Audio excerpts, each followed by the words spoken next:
I'll be going for Bud. You know, if he fight Canelo, I'll be going for him. I mean, I don't know if he gonna win or lose, but I definitely be going for Crawford. I think if anybody can pull it off, he can pull it off.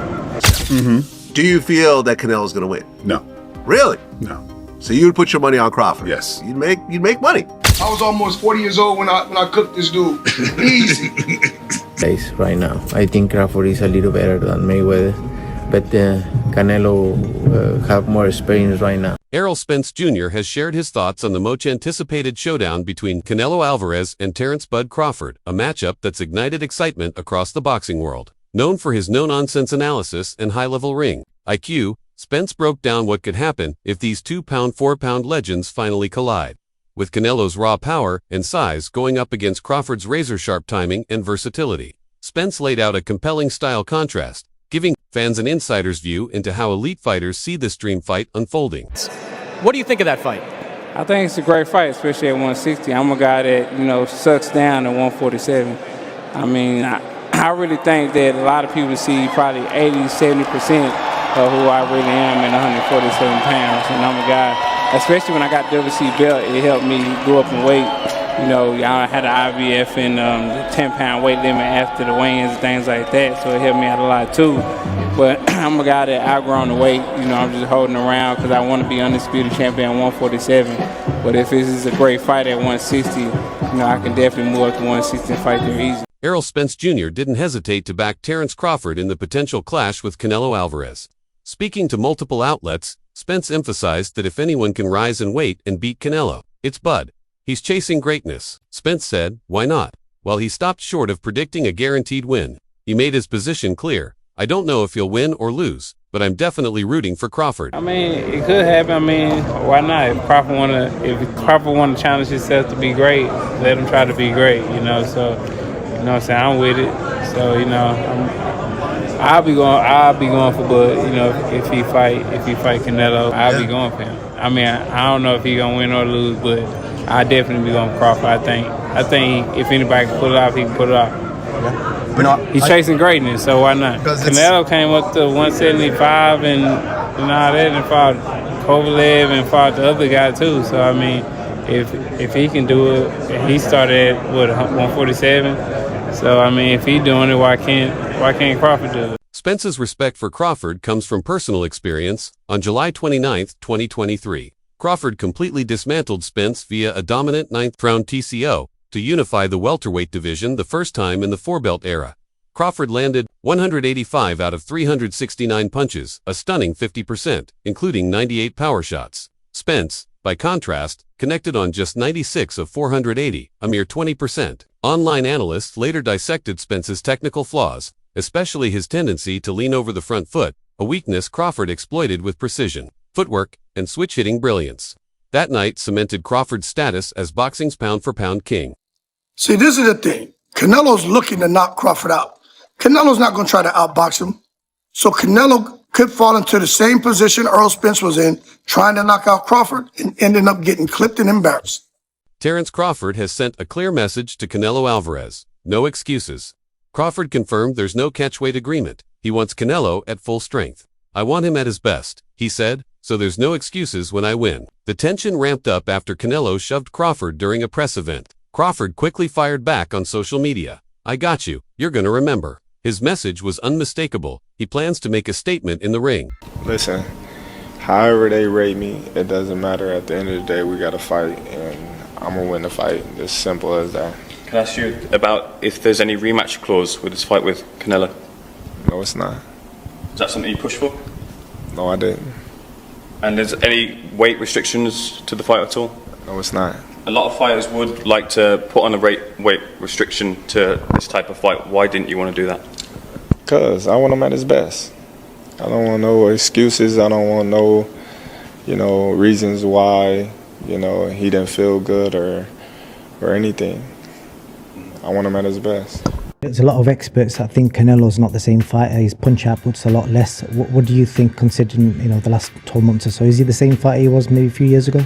I think he is. I just think, he just wasn't up for the Skull fight. And I think, different fighters bring different, energies out of other fighters. A lot of people are judging you on the Madrimov fight, saying you struggled moving up in weight, you're going further up in weight, and they're saying that's going to go against you based on the Madrimov fight. How do you kind of reply to that? Oscar De La Hoya remains conflicted about the proposed Canelo versus Crawford Superfight. He acknowledges that Canelo's size, durability, and punch resistance at 168 pounds make him a formidable opponent, but he's just as impressed by Crawford's ring IQ, footwork, and adaptability, even comparing him to Bruce Lee, calling him a master of the craft. Still, De La Hoya stops short of picking a winner, reminding fans that historically, a good little man has never beaten a good big man. He points to Canelo's resilience, eating power shots from Sergey Kovalev at light heavyweight, enduring wars with Gennady Golovkin, and absorbing Dmitry Bivol's punches without blinking. Crawford, meanwhile, is jumping up to weight classes, with no sustained experience against true 168-pound power punchers. Critics note that even at 154, his speed and pop seem diminished, and question whether his chin can hold up at super middleweight. Rafael kind of made a great point when talking about sizes, because he said, if you look at them two together now, they look the same size. He said, people have got the idea of the size thing wrong. It's not looking at them as a physical package. It's who has absorbed the bigger shots in the weight division. And it was good. It was a very good point. It was like Canelo has been hit by light heavyweights and super middleweights for the best part of a decade. Basically, he's so used to taking those shots, whereas Crawford hasn't. Crawford's been hit by 140 guys and 147 guys for the best part of a decade. Yeah. What's Crawford going to be like?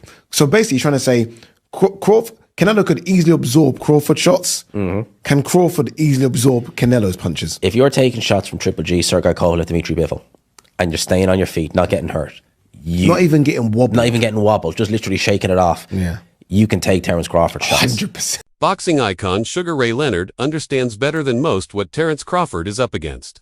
Speaking to the media, Leonard reflected on his own experience moving up weight classes and issued heartfelt advice to Crawford. Every time he hits me, he hurts me, Leonard recalled, highlighting the harsh reality of jumping divisions. But he also expressed belief in Crawford's chances if he sticks to what makes him great.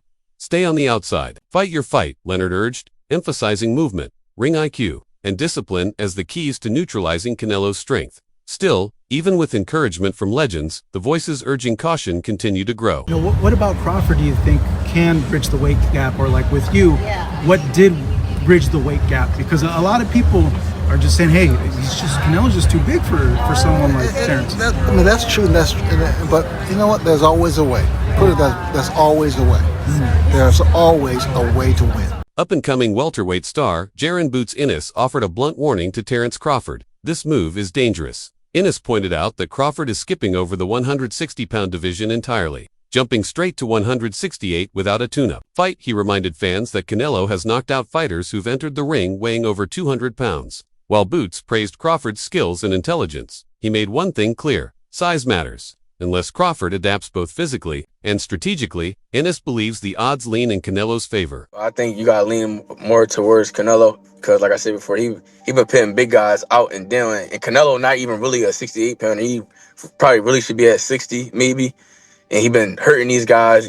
I think he be dropping these guys and things like that. So, and them guys be way bigger than him come fight night. I know that for sure. They be probably close to 200 pounds, and he dropping those guys like that. So, I don't know. It's gonna be a great fight. The fans want to see it, so so be it. I think Crawford should take a warm-up fight, at like 60 or like at least at 60, just to get his body, the feeling of somebody a little bit bigger, and things like that.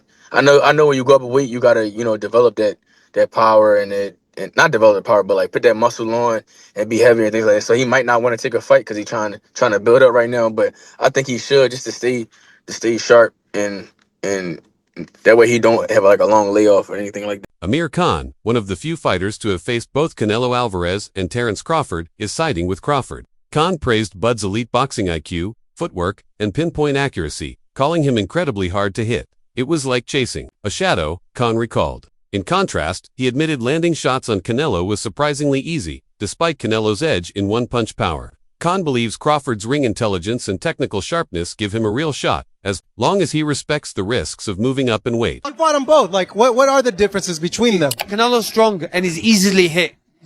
Very easily hit, very easily.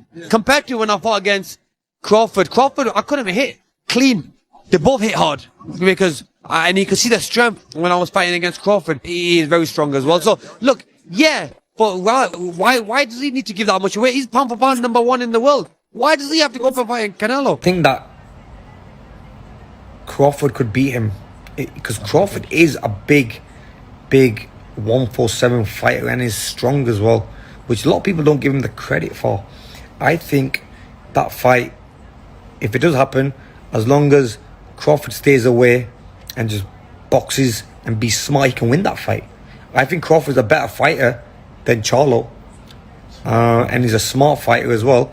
He switches and everything, so that would be a very good fight. Veteran commentator Jim Lampley sees the Canelo versus Crawford matchup as one of boxing's grandest events. He describes Crawford as the most complete fighter in the sport today, comparing his adaptability and counters to the legendary Sugar Ray Robinson. Lampley believes Crawford has the tools to frustrate Canelo over 12 rounds, but he ultimately leans slightly toward Alvarez.